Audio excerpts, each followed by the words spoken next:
وعلیکم السلام ورحمت الله وبرکاتو. یو ورور د شرعي مسلې متعلق سوال کړی دی. دی وایي یو میډیسن کمپني ده، د دوایانو کمپني، او د دې طریقې کار دا دی چې دې کې چې څوک هم برتي شي نو هغه به میډیسن د انټرنیټ په ذریعه باندې دوایانې خرڅوي. یو طریقه پکې دا هم ده چې مزید نور کسان به هم پیدا کوي، خو لیکن کوم کسان چې ده پیدا کړه هغه به مزید نور کسان هم پیدا کوي. سوال دی دا کوي چې دا طریقه جایز ده او که نه، یا په دغې کمپنۍ کې کار کول دا جایز دی او که نه. دا یاد لرئ چې تر څو پورې د دغه میډیسن کمپنۍ د هغې ټول شرایط او یا د هغې ټول تفصیل دا نه بیان شوی، نو د هغې متعلق جواب ورکول دا نامناسب دي. کله چې د هغې ټول اصول بیان شي، د هغې شرایط بیان شي، نو هله بیا جواب کیدی شي.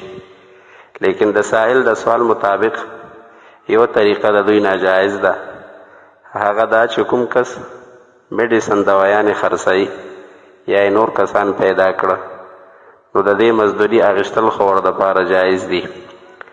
لیکن چې کوم کسان یې پیدا کړي دي هغې که مزید نور رستو کسان پیدا کړي وي نو د هغې رستي خلکو مزدوري اخیستل د ده دپاره جایز نه دي. وجه دا ده چې کوم میډیسن یې خرڅ کړي دا خو د ده مزدورۍ حق دی، اخیستل جایز دی. کوم کسان چې د دغې کاروبار دپاره پیدا کړي د هغې مزدوري اخیستل هم جایز دی. لیکن هغې کسانو که مزید نور رستو کسان پیدا کړي نو د هغې د مزدورۍ حق د دغې دویم خلکو دی، د ده نه دی، ځکه دا ده نه دي پیدا کړي، دا هغه چا پیدا کړي دي چې هغه نور خلک دي.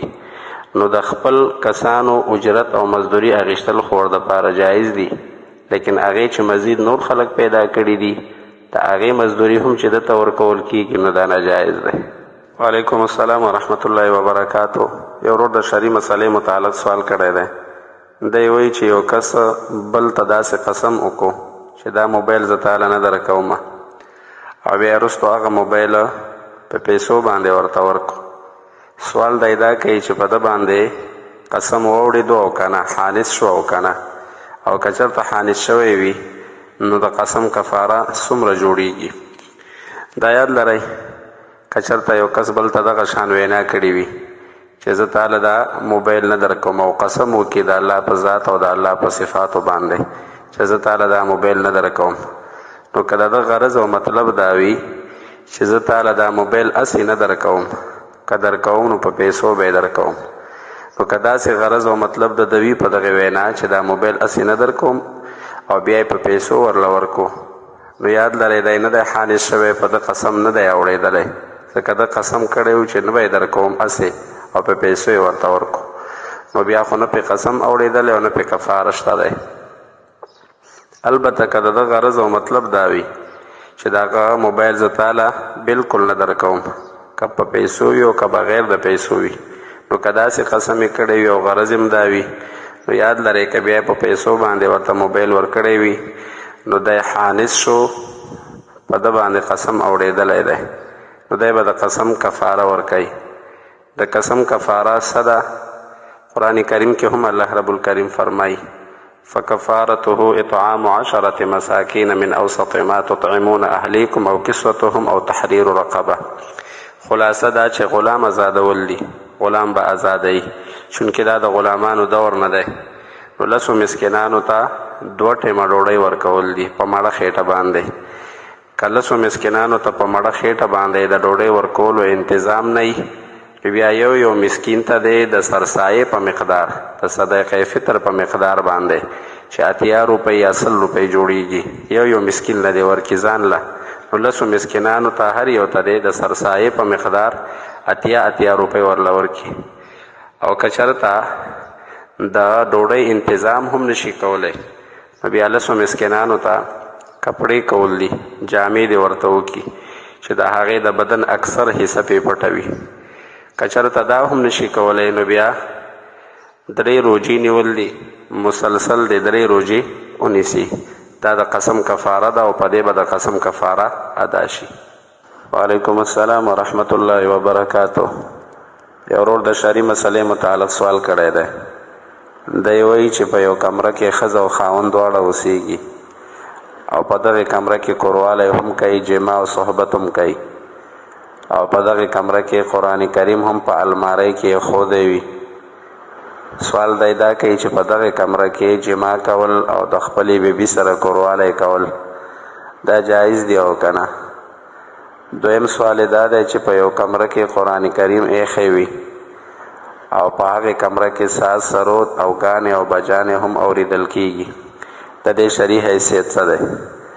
دا یاد لرئ د ړومبنۍ مسلې متعلق نجم الفتاوا هم لیکلي دي په ړومبني جلد کې صفحه 283 کې، او فتاوا هندي هم لیکلي دي په 5م جلد کې صفحه 322 کې. خلاصه د جواب دا ده چې هغه کمره چې په هغې کې ښځه او خاوند اوسیږي، که په هغې کمره کې یا په هغې کوټه کې قرآن کریم هم وي، په المارۍ کې ایښی وي یا چېرته نږدې ورسره ایښی وي، نو د ښځې او خاوند نزدېکت او د ښځې خاوند جما او کوروالی کول دا جایز دي. دویم صورت د دویمې مسلې جواب دا دی چې په کومه کمره کې قرآن کریم وي او په هغې کمره کې ساز سرود هم اورېدل کیږي، ګانې او بجانې هم اورېدل کیږي.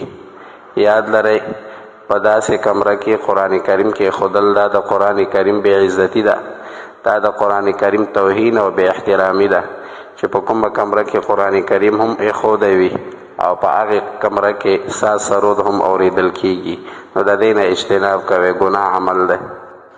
وعلیکم السلام ورحمت الله وبرکاتو. یو ورور د شرعي مسلې متعلق سوال کړی دی. دی وایي چې په حرم کې وتر لمونځ دا 3 رکاته کیږي، خو په 2 سلامونو سره. په 2 رکاتونو باندې امام سلام وړی، بیا 1 رکات دا ځان لکوي. سوال دی دا کوي چې دی پسې لمونځ کول وتر لمونځ کول ورپسې درست دی او که نه؟ دویم سوال دا دی چې کله یو څوک دعا کوي نو د دعا کولو په وخت کې لاسونه اوچتول دا شرعاً ثابت دی او که نه؟ دا یاد لرئ د ړومبنۍ مسلې جواب دا دی چې حتی الوس او حتی الامکان کوشش دا کوئ چې وتر ځان لکوئ. کوم امام چې وتر لمونځ دا په 2 سلامونو سره کوي، 2 رکاتونو باندې سلام اړی، بیا 1 رکات جدا کوي، نو احنافو له پکار ده چې وتر د ځان ته کوي، داسې امام پسې دی وتر دا نه کوي. البته که چېرته اختلاف او انتشار ته پیدا کېدو نو بیا په داسې صورت کې زموږ متأخرین علما ابو بکر جساس رحمه الله او نور فقها متأخرین دوی وایي چې بیا ورپسې لمونځ کولی شي، لمونځ مجایز دی. د دویمې مسلې جواب دا دی چې کله هم یو څوک دعا کوي نه د دعا د آدابو نه زموږ د فقه کتابونه او د شریعت کتابونه دا لیکي چې د دعا په آدابو کې دا ده چې لاسونه به اوچتئ. چې کله یو څوک دعا کوي نو د دعا کولو په ټیم کې که لاسونه اوچت کړي نو دا د آدابو د دعا نه دی.